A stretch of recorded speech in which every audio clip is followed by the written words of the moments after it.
Bonjour, bonsoir, j'espère que vous allez bien. Alors aujourd'hui, on va s'intéresser à faire une barre de progression. Dans ce tutoriel un peu rapide en direct, condition du direct, on va savoir comment faire une barre de progression. Donc on va s'intéresser, voilà, première rature. On va s'intéresser à la notion d'image clé et on va s'intéresser à l'animation. Donc sans plus tarder, je vais commencer, mais avant, je vais dire que j'enregistre avec le logiciel OBS Studio, un logiciel totalement gratuit et open source. Et vous pouvez même faire du live Facebook, etc. Donc voilà, OBS, je vous conseille fortement. Donc je fais File, New, comme d'habitude, Start Editing. Donc là, ici, je sélectionne le template, donc peu importe, parce qu'en fait, ça va correspondre à ma vidéo. Donc je fais 1080p et je fais Start Editing. Si vous me suivez depuis des années, c'est toujours la même chose. Alors, on double-clique et on importe. Voilà. Et je glisse, je dépose ma vidéo sur tout simplement ma timeline. Hop, là, autrement dit, on a notre message qui nous dit est-ce que tu veux faire une timeline, un projet avec les mêmes paramètres, les mêmes propriétés de ta vidéo? Je dis oui, tout simplement. Donc je fais yes, et voilà. Tout est configuré, mon panneau de prévisualisation, voilà. Je fais ensuite.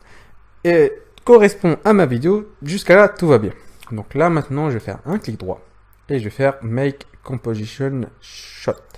L'idée, c'est de faire une animation qui va durer tout au long de ma vidéo. Donc, qui va durer à peu près, pour être exact, 50 secondes. 50 secondes, 28 millièmes de seconde. Donc, je vais commencer par créer New Layer. Donc voilà, Plane, je vais le mettre en rouge. Donc, je sélectionne la couleur. Vous pouvez sélectionner n'importe quelle couleur qui vous plaît. Voilà, ça va nous créer un calque rouge. D'ailleurs, je peux le cacher en cliquant sur cette icône et je peux le déplacer comme ça, comme je veux. Donc, je vais tout simplement le réduire comme ça et ce sera ma barre de progression que je vais mettre en haut. Alors, cette technique, moi, je l'utilise personnellement sur mes vidéos YouTube. À la fin de mes vidéos, je mets à peu près 10 secondes, une petite animation comme ça, comme un timer. Et je mets mon logo pour qu'il puisse s'inscrire, donc s'abonner pour être exact. Donc là, normalement, j'ai pas encore bien les statistiques, mais en théorie, ça devrait me donner des statistiques, disons que voilà, avec ce timer, j'ai plus d'abonnés. J'ai pas encore les statistiques concrètes, j'analyse en ce moment, je vais analyser plus tôt. Et donc après ça, je vais vous dire est-ce que ça marche ou pas, mais j'ai l'impression que j'ai plus d'abonnés en mettant le petit timer. Pas une impression, je suis quasiment certain en fait. Et voilà. Donc je clique comme ça ici et je vais aller dans les propriétés transform.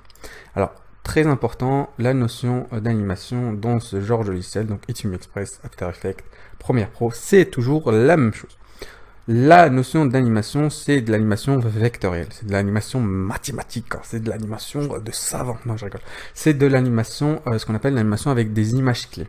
L'idée c'est quoi? C'est qu'on va enregistrer une valeur dans un temps donné, et ensuite on va enregistrer une autre valeur dans un autre temps donné. Ça a l'air d'être du chinois, je comprends tout à fait, c'est pour ça qu'on va faire un exemple concret sur l'échelle. Alors ici les propriétés transform, on a plusieurs propriétés, notamment la propriété scale qui veut dire tout simplement l'échelle. Par défaut, l'échelle est liée et proportionnelle. Si je change ici cette valeur automatiquement va changer. C'est simplement la largeur et la hauteur. Donc moi je lui dis déjà non, je veux pas que ce soit proportionnel, je veux que chaque valeur soit indépendante, donc je clique sur cette icône pour délier. Donc là, maintenant, si je change cette valeur, ça va infecter simplement la largeur, vous voyez bien ici. Et si je change cette valeur, ça va infecter la hauteur.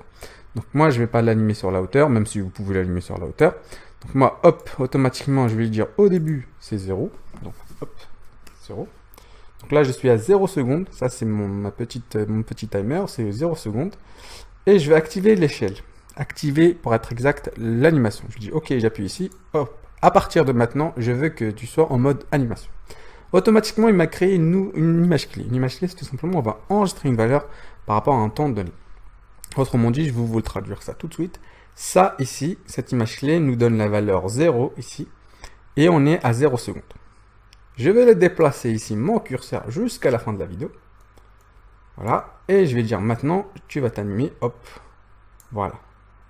À 200 par rapport. Comme ça, on a des chiffres tout à fait ronds. Donc 200, hop. Et mon clavier bug. Voilà, 200. Donc, à 50 secondes, ma valeur est maintenant à 200. Et qu'est-ce que Hitfilm va faire? Tout simplement, elle va compter de 0 jusqu'à 200 en 50 secondes. Et c'est comme ça qu'on a une belle animation, c'est comme ça qu'on a une belle progression, une barre de progression. Voilà. Vous voyez bien que ma barre de progression ici, juste, je vais simplement couper le son comme ça. Vous n'aurez pas les oreilles qui bourdonnent, donc je mets lecture, et voilà, on voit bien que j'ai une barre de progression qui progresse en fonction du temps de ma vidéo. Tout simplement parce que je l'ai programmé comme ça. Donc voilà, comprenez bien la notion d'image clé, c'est extrêmement simple. Si vous comprenez... Attendez, j'ai bugué. Je vais redémarrer le processeur. Voilà. Bon, n'importe quoi, c'est la fatigue.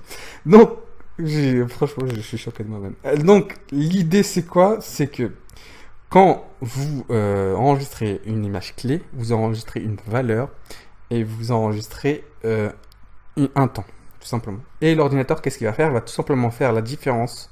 Il va compter tout simplement de 0 à la valeur que vous voulez pendant le temps que vous voulez. Par exemple, si je veux accélérer mon animation, j'ai juste à rétrécir comme ça l'image clé.